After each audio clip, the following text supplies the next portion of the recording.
सुख के मूल बहुत हो सकते हैं, सुख का हेतु बहुत हो सकता है। सुख का हेतु क्या है? बोले भैया जो हमने चाहा, एक अच्छा कोई घर चाहा वो मिल गया, ये सुख का हेतु है। पर क्या वो अच्छा घर इस बात की गारंटी देता है कि इस घर में हम कभी दुखी ना होंगे? बोलिए ना। क्या अच्छा घर इस बात की गारंटी के साथ आता है कि इस घर में अब हम कभी दुखी नहीं होंगे? कोई भी दुनिया की वस्तु ये गारंटी लेकर के नहीं आती कि भैया आप दुखी नहीं होगे।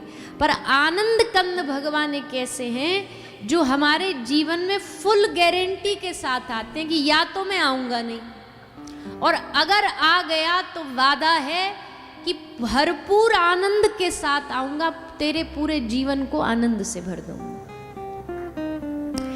अभी अगर हमारे जीवन में हमें लग रहा है ना कि हमने कुछ अभी पीड़ा कष्ट हमें दुख परेशानी दे रही है, इसका बड़ा सिंपल सा मतलब है कि अभी आनंद कंद भगवान हमारे हृदय में विराजे नहीं है, अभी स्थापित नहीं हुए हैं। इसलिए तो हमें संसार के शोक परेशान कर देते, पीड़ाएं हमें परेशान कर देती हैं। हमारे संसार में हमारे दुखों की जड़ क्या है? संसार में हमारे दुखों का मूल क्या है? क्योंकि भैया देखो, जब तक आप समस्या ही नहीं पता तो समाधान कैसे खोजोगे? पहले तो बीमारी रोग है कहाँ, पहले तो खोजना पड़ेगा। एक आदमी डॉक्टर के पास गया, बोला डॉक्टर साहब हम बड़े परेशान हैं। डॉक्टर बोला क्या हुआ? बोला हमारे पूरा शरीर दुखता है। बोले कैसे दुखता है? बोले हम उंगली यहाँ छुआएं तो कंधा दुखता है, हम उंगली यहाँ छुआएं तो ये कौनी दुखती है, हम उंगली यहाँ छुआएं तो हमारा घुटना दुखता है, हम पेट में उंगली छुआएं तो पेट दुखता है। तो जहाँ भी पूरे शरीर में जहाँ उंगली छुपाते वहीं हमको दर्द होता है, ऐसा हमारा रोग हो गया। डॉक्टर बोले आ तेरा इलाज करूँ, कुछ देखो। तो पता किया, एक्सरे वैक्सरे किया तो पता लगा शरीर में कहीं रोग नहीं था, उसकी उंगली में फ्रैक्चर था। अब वो जहाँ उंगली रखता वहीं दर्द करती है, जहाँ उंगली रखेगा वहीं पीड़ा होगी। अब वो ढूंढ रहा है कहीं और रोग कहीं और है, परेशानी कहीं और है। तो भैया एकदम सटीक रोग पता लग जाना ये भी बहुत बड़ी बात है, क्योंकि जब तक रोग ही नहीं पता होगा तो समस्या का समाधान कैसे करोगे? तो पहले तो रोग जानना पड़ेगा। हमारे एक संत बड़ा अच्छा उदाहरण देते हैं कि ये जो कथा पंडाल है ना, ये असल में पंडाल नहीं है, ये ऑपरेशन थिएटर है। क्या है? जोर से बोलो। पेशेंट कौन है? हम सब पेशेंट हैं। अब पेशेंट को रोग तो पता होना चाहिए, रोग ही नहीं पता क्या रोग है हमको। बोले बड़ा भयानक रोग है भैया, दुनिया के सारे रोग तो एक जन्म में आते, अगले जन्म में नई ब्रांडेड शरीर मिल जाएगा तो वो रोग यहीं इस शरीर में रह जाएगा, जल के राख में खाक हो जाएगा। पर ये रोग ऐसा जो जन्म जन्म तक साथ जाता है। कौन सा रोग है? बोले हमारे हृदय में मोटे मोटे फोड़े फुंसी हो रखे, गांठें हो रखी है। किसकी? काम क्रोध लोभ मोह मद मत्सर ईर्षा, इसकी मोटे मोटे फोड़े हो रखे। इसका इलाज कराने के लिए हम कथा में आते हैं।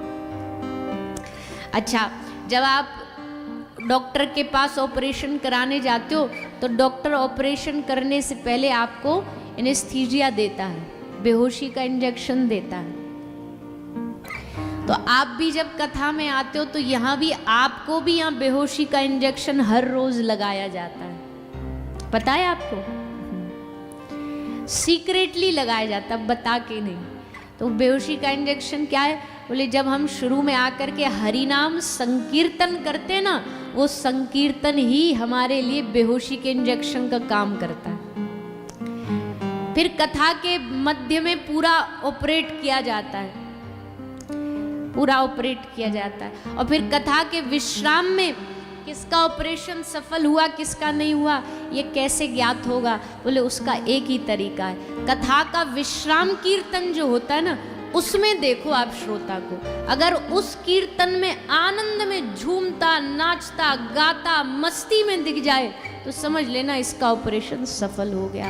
और जो कथा के विश्राम में भी अभी जिसके चेहरे पर 4 ही बजे हुए हैं, कई लोग ना कथा में ऐसे बैठे होते हैं जैसे कोई उनको मार मार के ले आया जबरदस्ती। कितना भी बढ़िया जोरदार बात कह लो, कितनी भी हंसी की बात कह लो, वो हंसेंगे ही नहीं। वक्ता को भी अपने आप पे कभी कभी डाउट होने लगता है कि हम सही बोल भी रहे हैं कि नहीं, क्योंकि ये जब से जैसा वैसा मूर्तिमान बैठा है। तो वो सफलता तभी पता लगेगी जब कोई श्रोता आनंद मग्न होकर के निताई गौर हरि बोल, श्री राधा वल्लभ श्री हरिवंश नाचता गाता नजर आ जाए, समझ लो सफल हो गया, सफल हो गया, इसकी सफलता। अच्छा, अब इस ऑपरेशन करने वाला डॉक्टर कौन है? क्योंकि भैया डॉक्टर चाहिए एक्सपर्ट, झोला छाप डॉक्टर से काम नहीं चलेगा। ऐसा एक्सपर्ट डॉक्टर वैद्य, भागवत जी के वैद्य शुकदेव जी हैं, श्री तुलसीदास जी वैद्य हैं, श्री वेदव्यास जी इस यहाँ के डॉक्टर हैं जो हमारा इलाज करते हैं। तो पहले समस्या और फिर समाधान। तो हमारे दुखों का मूल जड़ क्या है? तो श्री कृष्णदास कविराज गोस्वामी श्री चैतन्य चरितामृत में कहते हैं, कृष्ण भूली सही जीव अनादिर बहिर्मुख। आदमी के सबसे बड़े दुख का कारण है कि उसने भगवान को भुला दिया। ठाकुर जी को भूलना ही दुख को न्योता देना है। अगर दुखों से छुटकारा पाना चाहते हो तो भगवान का स्मरण करो। उस स्मरण से क्या होगा? दुख पीड़ा कष्ट दूर नहीं होंगे, लेकिन हृदय में संतोष पूरा मिल जाएगा, आनंद पूरा मिल जाएगा। भैया संसार का भगवान श्री कृष्ण ने भगवत गीता में एक नाम दिया है, अगर पता हो तो आपको। संसार का नाम भगवत गीता में जानते हो क्या है? हाँ, कोई बोला, सही बोला, दुखाल्यम अशाश्वतम। सबसे पहला नाम दिया दुखाल्य। अब दुखाल्य में हम डिमांड क्या कर रहे हैं भगवान से? दुखाल्य कृष्ण कह रहे हैं संसार दुखाल्य है, और हम क्या डिमांड कर रहे हैं? सुख संपत्ति घर आवे, कष्ट मिटे तन का। ठाकुर जी ने स्पष्ट कह दिया कि ये संसार दुखाल्य, पर हम क्या मांग रहे हैं? प्रभु हमें सुख दे, हमें सुख दो। ये तो एकदम उल्टी मांग हो गई।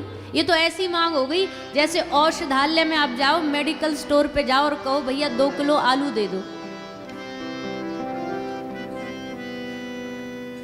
औषधालय में कोई मेडिकल स्टोर पर आप जाकर के कोई दूसरी वस्तु मांगोगे तो नहीं मिलेगी। वैसे ही दुखालय में भैया दुख ही मिलता है। यहाँ आशा ही रखनी सुख की पागलपन है, यहाँ सुख की आशा रखना ही पागलपन है।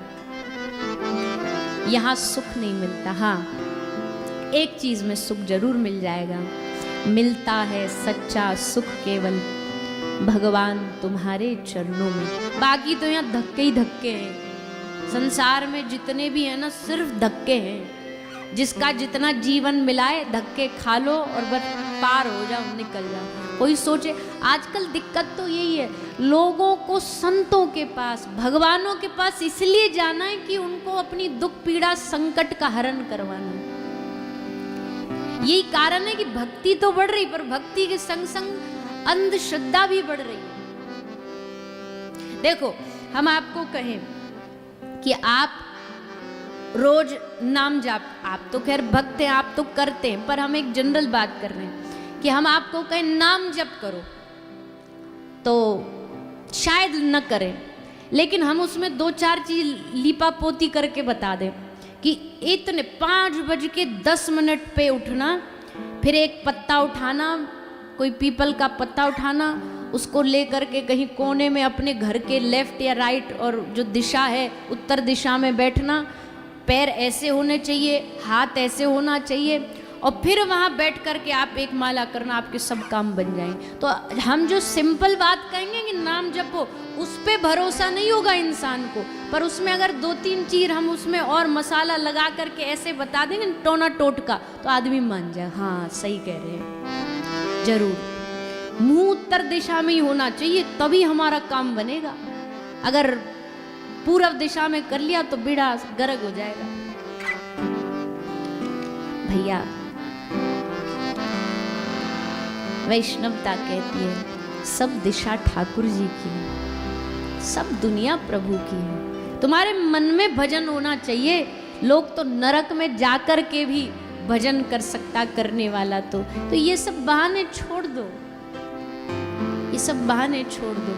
सच्चा भजन करना है ना तो सच्ची भावना से भजन करो, सच्ची भावना से भजन।